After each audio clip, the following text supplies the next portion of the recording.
Hello दोस्तों, स्वागत है आप सभी लोगों का आपके अपने चैनल सरकार के बंदे पर।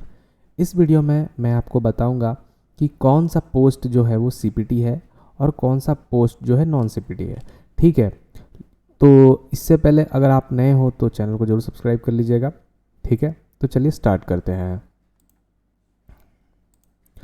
तो दोस्तों, जैसा कि आप सभी लोगों को ये पता होगा कि बहुत सारे लोग ऐसे होंगे जिनके मार्क्स कंप्यूटर में कम रह रहे होंगे, ठीक है, लेकिन उनका स्कोर अच्छा हो रहा होगा।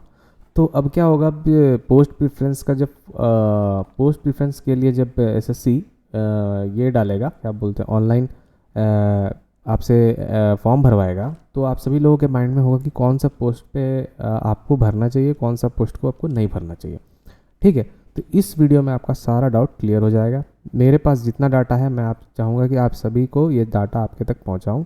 ठीक है, तो वीडियो को ध्यान से ज़रूर देखिएगा, लास्ट तक देखिएगा। देखिए, तो चलिए सबसे पहले स्टार्ट करता हूँ पहला पोस्ट। तो आप देख सकते हो एओ का जो पोस्ट है ना, इसके लिए इसलिए टोटल वैकेंसी पहले देख लेते हैं। टोटल वैकेंसी है 1260। ठीक है, 1260। और अगर आप देखोगे तो इसमें सीपीटी और डेस्ट दोनों ही नॉट एप्लीकेबल है। मतलब इसमें आपका कंप्यूटर में अगर स्कोर कम भी है और आपका स्कोर अच्छा बन रहा है तो आप इसको ज़रूर अपने पोस्ट प्रेफरेंस में डालेंगे। ठीक है, साथ ही साथ यहाँ पर दिख रहा है होगा आपको कि यहाँ लिखा है post suitable for colour blind person. मतलब आप कलर ब्लाइंड पर्सन के लिए भी ये सुटेबल है। ठीक है, उसी तरह से ये भी वही है, ऐसे एओ का ही। ठीक है, इसमें टोटल वैकेंसी है 202। इसमें भी कोई भी सीपीटी नहीं है। जिसमें जिसमें सीपीटी है मैं उसको यहाँ पर हाईलाइट कर देता हूँ। ठीक है, तो आप देख सकते हो ये जो ये वाला है, ठीक है, असिस्टेंट सेक्शन ऑफिसर, कहाँ का, सेंट्रल सेक्रेटरीट सर्विस। यहाँ पर जो टोटल वैकेंसीज है वो 982 है।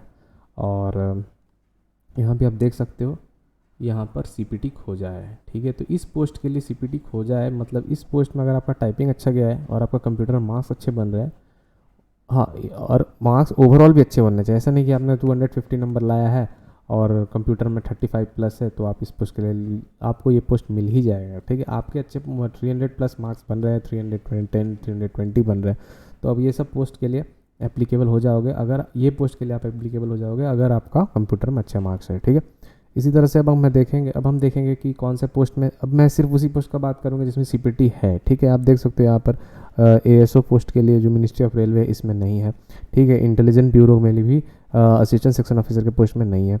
ठीक है, इस पोस्ट के लिए एप्लीकेबल है। ठीक है, मिनिस्ट्री ऑफ एक्सटर्नल अफेयर में जो असिस्टेंट सेक्शन ऑफिसर है जिसके टोटल वैकेंसीज 126 है, यहाँ पर आप देखोगे कि आपको यहाँ पर सीपीटी खोज रहा है। ठीक है, फिर अगर हम बात करेंगे, देखिए यहाँ पर नहीं खोजा है। इलेक्शन कमीशन में असिस्टेंट एएसओ का पोस्ट के लिए एप्लीकेबल नहीं है। वाइस प्रेसिडेंट इसमें भी नहीं है। ठीक है, office of JS and CO ministry of defence, ठीक है, इसमें 178 वैकेंसी है और यहाँ पर सीपीटी खोजा है दोस्तों। ठीक है, अब आगे बढ़ते हैं। Ministry of electronic and information technology में असिस्टेंट एएसओ का पोस्ट है। ज़्यादा वैकेंसी नहीं है, मात्र 4 पोस्ट है, कोई भी सीपीटी नहीं खोजा है। ठीक है, उसी तरह से सेंट्रल एडमिनिस्ट्रेटिव ट्रिब्यूनल, यहाँ पर भी आपका कोई भी सीपीटी नहीं खोजा गया है।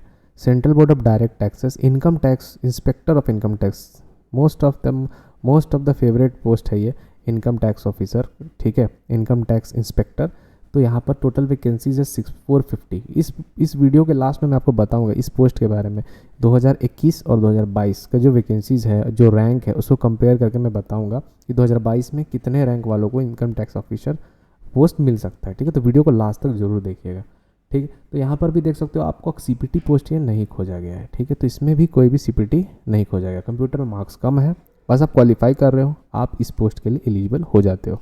ठीक है, सीबीआईसी में देखेंगे, सीबीआईसी में इंस्पेक्टर का जो पोस्ट है यहाँ पर सीपीटी खोज दिया है। ठीक है, यानी कि अगर आप सीबीआईसी के इंस्पेक्टर यानी कि जीएसटी या एक्सरसाइज इंस्पेक्टर बनते हो तो आपको यहाँ पर वैकेंसीज भी बहुत ज़्यादा दिख रहा है, 1113 वैकेंसीज है और इसमें सीपीटी भी खोजा गया है। ठीक है, फिर हम बात करेंगे central board of taxes and custom, CBIC. यहाँ पर प्रिवेंटिव ऑफिसर, ठीक है, इंस्पेक्टर का पोस्ट है, 222 वैकेंसीज है और यहाँ पर भी सीपीटी पोस्ट खोजा गया है। इसमें भी सीपीटी पोस्ट खोजा गया, इसमें भी खोजा गया है। ठीक है, फिर हम बात कर लेते हैं department of enforcement, department of revenue assistant enforcement officer. यहाँ पर आप देखोगे तो यहाँ पर जो टोटल सीट है 24, यहाँ पर सीपीटी नहीं खोजा गया। अच्छा, ये छूट गया ऊपर वाला, एग्जामिनर इंस्पेक्टर सीबीआईसी पोस्ट। ठीक है, ये भी सीबीआईसी के अंदर ही आता है, 614 पोस्ट अवेलेबल है और इसमें भी सीपीटी खोजा गया है, ठीक है।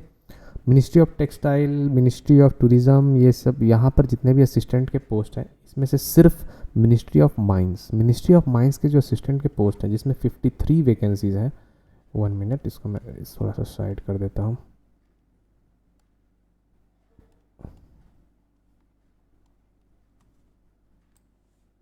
ठीक है, हाँ, तो 53 वैकेंसी जो यहाँ पर मुझे जो आपको दिख रहा है ना यहाँ पर, ठीक है, 53 वैकेंसी, इसके लिए आपको सीपीटी पोस्ट एलिजिबल है। आपको यहाँ पर भी ध्यान पर रखना है, यहाँ पर मैं बताना भूल जा रहा हूँ, कोई कौन सा पोस्ट अगर आपको कलर ब्लाइंडनेस है तो आप एप्लीकेबल नहीं है, ठीक है। तो if post suitable for colour blindness, तो ये जो है यहाँ पर आपको कलर ब्लाइंडनेस होगा तो आपको ये डिपार्टमेंट नहीं मिलेगा, ठीक है। पोस्ट प्रेफरेंस इस बार बहुत ध्यान से पढ़ना है दोस्तों। अगर आप गलती से भी एक ऐसा पोस्ट आपको मिल जाता है, जैसे मान लीजिए आपको कोई कलर ब्लाइंडनेस है और आपको ये पोस्ट मिल रही क्योंकि आपने इस पोस्ट को अपने प्रेफरेंस में डाल रखा था, अगर ऐसा हो जाता है तो वहाँ पर आपको सीधे टर्मिनेट कर दिया जाएगा, सीधे आपको टाटा बाय बाय कह दिया जाएगा। तो बहुत ज़रूरी है कि आप सारा पोस्ट प्रेफरेंस एकदम सोच समझ कर भरेंगे, ठीक है। देख सकते हो सारा पोस्ट का डिटेल मैं यहाँ पे डाल दिया हूँ। अब आते हैं नारकोटिक्स कंट्रोल ब्यूरो, ठीक है। नारकोटिक्स कंट्रोल ब्यूरो जो जिसमें असिस्टेंट का पोस्ट है, यहाँ पर भी सीपीटी नहीं खोजा गया है, ठीक है। तो ये था पहला स्लाइड। चलते हैं नेक्स्ट स्लाइड की तरफ, ठीक है। नेक्स्ट स्लाइड में आते हैं। नेक्स्ट स्लाइड में थोड़ा सा मैं इसको इस तरफ कर देता हूँ, ठीक है। नेक्स्ट स्लाइड में हम देखते हैं, नेक्स्ट स्लाइड में अगर हम देखें तो नेक्स्ट स्लाइड में मुझे दिख रहा है कि यहाँ पर जो पहला पोस्ट है इंडियन कोस्ट गार्ड, इसमें असिस्टेंट का पोस्ट है और इसमें सीपीटी एप्लीकेबल नहीं है। Central board of indirect taxes and custom, इसमें एग्जीक्यूटिव असिस्टेंट का जो पोस्ट है, टोटल वैकेंसीज है 222, यहाँ पर सीपीटी आपको मांगा है, ठीक है। आगे बढ़ते हैं। Office under comptroller and auditor general of India, divisional accountant का पोस्ट है, अच्छा खासा पोस्ट है, 765 वैकेंसीज है।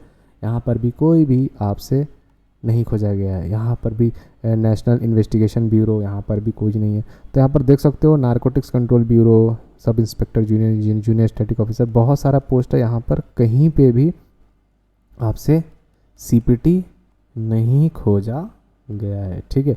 हाँ, ये पोस्टल असिस्टेंट जो है ना, पीए, जिसका कट ऑफ सबसे कम जाने वाला है इस बार। आप देख सकते हो टोटल वैकेंसीज कितना है पीए का, 19,676। इसमें सीपीटी खोज रखा है, तो ये बहुत इंपॉर्टेंट हो जाता है, क्योंकि बहुत सारे लड़कों का नंबर या बहुत सारे लोगों का नंबर 260s में आ रहा है, 250s में आ रहा है। तो ये जो आपको जॉब दिला सकता है ना, आपका अगर कंप्यूटर अच्छा है, कंप्यूटर में मतलब आपने 30 या 26 प्लस ला कर रखा है ना, तो आपको, और टाइपिंग में भी आपने अच्छा रखा है, मतलब ऐसा नहीं टाइपिंग में फेल कर गए हो, टाइपिंग में भी आपने हायर स्टैंडर्ड मेंटेन रखा है, तो आपको ये पोस्ट मिलने की पूरी संभावना बनती है, ठीक है। तो पीए में, पोस्टल असिस्टेंट में सीपीटी खोजा गया है, ठीक है। तो जिनका नंबर कम है, जैसे कि जिनका नंबर 265 है और उनका कंप्यूटर में मार्क्स बन रहा है मात्र 20 नंबर, मात्र 18 नंबर, तो मुझे नहीं लगता कि उनको ये पीए पोस्ट मिल पाएगा। उनका 265 स्कोर बेकार हो जाएगा, ठीक है। मतलब उन्हें कोई भी पोस्ट नहीं मिल पाएगा उस केस में। चलिए आगे बढ़ते हैं। फिर एक पोस्ट मुझे यहाँ दिख रहा है मिनिस्ट्री ऑफ होम अफेयर का अपर डिवीज़न क्लर्क में भी सीपीटी खोजा गया है, ठीक है। आगे बढ़ते हैं। इधर कोई भी पोस्ट में मुझे नज़र नहीं आ रहा है। अच्छा, यहाँ पर और एक वैकेंसी मुझे दिख रहा है, 2752 वैकेंसी है, जो कि है military engineering services, ministry of defence, जिसमें पोस्ट है सीनियर एडमिनिस्ट्रेटिव असिस्टेंट। इसमें भी अच्छा खासा वैकेंसी है और इसमें भी कोई भी सीपीटी खोजा नहीं गया है, ठीक है। आगे बढ़ते हैं। आगे जब हम बढ़ेंगे तो आप देखेंगे कि और यहाँ पर कोई भी पोस्ट में इधर फ़िलहाल इस पेज में तो नहीं खोजा गया है, ठीक है। तो सारा पोस्ट यहाँ पर मेरा यहाँ दिख रहा होगा आपको, वो वैकेंसीज़ भी आपको नज़र आ रही होंगी, ठीक है। उस हिसाब से आपको चूज़ करना है। हाँ, कलर ब्लाइंडनेस भी यहाँ देखते रहना है, इसको भी आप देख लीजिएगा, ठीक है। यहाँ पर कलर ब्लाइंडनेस कौन से पोस्ट के लिए आप अगर है तो एप्लीकेबल है और नहीं है, ठीक है। तो आगे बढ़ते हैं दोस्तों, चलिए नेक्स्ट, ये लास्ट स्लाइड है, देखते हैं लास्ट स्लाइड में कौन से पोस्ट पे खोजा गया। देखिए, डेस्ट मतलब आपको डाटा एंट्री टेस्ट होता है, जिसमें सेंट्रल ब्यूरो ऑफ नारकोटिक्स यानी कि अपर डिवीज़न क्लर्क, यहाँ पर वैकेंसीज कुछ खास नहीं है, 16 वैकेंसीज है, लेकिन 16 वैकेंसी में डेस्ट खो जाए मतलब आपका टाइपिंग हायर स्टैंडर्ड सेट करेगा यहाँ पर, ठीक है। तो उसके लिए आप एप्लीकेबल हो गए जब अगर आपको लगता है कि आपका 5% वो यूआर में और ओबीसी में 7% आपने एरर किया होगा और अच्छे से टाइपिंग कर पाए हो, तभी इस पोस्ट को आप चूज़ करोगे, ठीक है, वरना चूज़ मत करना, ठीक है। टैक्स असिस्टेंट का भी पोस्ट है, जैसे कि ज़्यादा वैकेंसीज तो नहीं है टैक्स असिस्टेंट के पोस्ट में भी, लेकिन आप देख सकते हो CBI central board of direct taxes का जो पोस्ट है ना, उसमें 3140 वैकेंसी नज़र आ रही है मुझे, और इसमें डेस्ट खोजा है। और सिमिलरली एक और पोस्ट है, इसमें भी वही है। तो टीए, ओवरऑल ये देखा जाए तो टीए और पीए में सीपीटी पोस्ट, सीपीटी यानी कि कंप्यूटर, और टीए के लिए डेस्ट मस्ट कर दिया गया है, मतलब टाइपिंग इसमें और इसमें कंप्यूटर। इसके कट ऑफ, इसकी वैकेंसीज कम है तो डेट्स इसके कट ऑफ कम जाएंगे, 270s नहीं 280s में जाएंगे ये, 280 अराउंड यूआर के लिए और 275 ओबीसी के लिए। बाकियों के लिए SC/ST के लिए आप अंदाज़ा लगा सकते हो 260, 265, 260 अराउंड जाएंगे, ठीक है। EWS भी बता देता हूँ, बहुत लोग बोलते हैं सर आप तो EWS भूल जाते हो, EWS का भी ओबीसी के ही आसपास रहेगा, 273 अराउंड मान के चलो, ठीक है। तो इस पोस्ट के लिए अगर आपका ये मार्क्स बन रहा है तो आप एलिजिबल होंगे, ठीक है। साथ ही साथ आपका टाइपिंग अच्छा होना चाहिए, और पीए के लिए तो आपको कंप्यूटर में अच्छे मार्क्स लाना ही होगा, तभी आपका नौकरी यहाँ पर हो पाएगा, ठीक है दोस्तों। चलिए नेक्स्ट स्लाइड में मैं थोड़ा सा आपको एक आइडिया दे देता हूँ एक पोस्ट को लेकर के कि क्या इस बार कुछ पिछले साल के अकॉर्डिंग क्या इस बार कुछ हो सकता है, क्या पोस्ट आप लोगों को मिल सकता है, ठीक है। चलिए इन पर इनकम टैक्स ऑफिसर का एग्जांपल लिया हूँ मैं, तो आप सभी लोग देख सकते हैं। ये डाटा है 2021 का। 2021 का जो रिज़ल्ट आया है उसमें इनकम टैक्स का टोटल वैकेंसीज जो है वो है 335 वैकेंसीज़ में ये जो रैंक है कि ये लास्ट रैंक है, मतलब कि लास्ट कौन सा स्टूडेंट जो था यूआर में जिसको ये वैकेंसी यानी कि इनकम टैक्स ऑफिसर का पोस्ट मिला है। तो आप देख सकते हो 436 रैंक ऑल ओवर इंडिया का बात करें, ऑल ओवर इंडिया, ठीक है, ऑल इंडिया रैंक बोल लो, ऑल इंडिया रैंक का 436 मार्क्स अगर यूआर लाया है तो यहाँ तक उसको इनकम टैक्स ऑफिसर मिला है। ओबीसी में 1472, EWS में 1718, SC में 4337 और ST में 4865, ठीक। अब बात यह है कि इस साल कितना जाएगा, तो आप देख सकते हो 450 जो है इस बार वैकेंसीज है, 450 वैकेंसीज है, तो रैंक भी कुछ खास देखने को मिलेगा नहीं। इनकम टैक्स ऑफिसर के बारे में बात कर रहा हूँ सिर्फ, अब इस वीडियो में मैं सिर्फ इनकम टैक्स ऑफिसर के बारे में ही बताऊंगा। तो अगर आप देख सकते हो तो वैकेंसी का कुछ खास फ़र्क है नहीं, ठीक है। 115 सीट का वैल्यू डिफरेंस है, तो 115 सीट फिर भी बहुत ज़्यादा होता है। तो आप देख सकते हो कि यूआर का जो मेरे ख्याल से जो URL का जो इस बार का जो जा सकता है ना वो 700 के अराउंड जा सकता है, मतलब 700 से 750 अगर रैंक है, आपका रैंक आ रहा है तो आपको ITO आराम से मिल सकता है, ठीक। ओबीसी में इसको भी 500 प्लस कर दीजिए, यानी कि 2000 मान के चलिए, ठीक है। और यही EWS 2200 मान के चलेंगे, और SC/ST ये SC 5000 करीब, और ये 5500 करीब, ये रैंक है, लास्ट रैंक। अब दोस्तों बात यह है कि लास्ट रैंक लाने से होता क्या ना कि आपको जो मन पसंदीदा आप प्लेस खोजते हो वो नहीं मिलेगा, लोकेशन नहीं मिलेगा। हो सकता है आपको साउथ में चेन्नई दे दे या नॉर्थ ईस्ट दे दे, ठीक है ना, कुछ भी दे सकता है। तो लास्ट यही पॉसिबिलिटी बनता है, लेकिन हाँ पोस्ट तो आपको मिल सकता है क्योंकि 115 सीट ज़्यादा है, ठीक है। ठीक है दोस्तों, तो वीडियो पसंद आया तो चैनल को ज़रूर सब्सक्राइब कीजिएगा दोस्तों, और वीडियो को लाइक ज़रूर कीजिएगा, ठीक है। मिलते हैं फिर से कुछ नए वीडियो के साथ, कुछ और डाटास के साथ, ठीक है, अगले वीडियो में। उम्मीद करता हूँ आप सभी लोगों को वीडियो पसंद आया हो। चलिए, थैंक यू।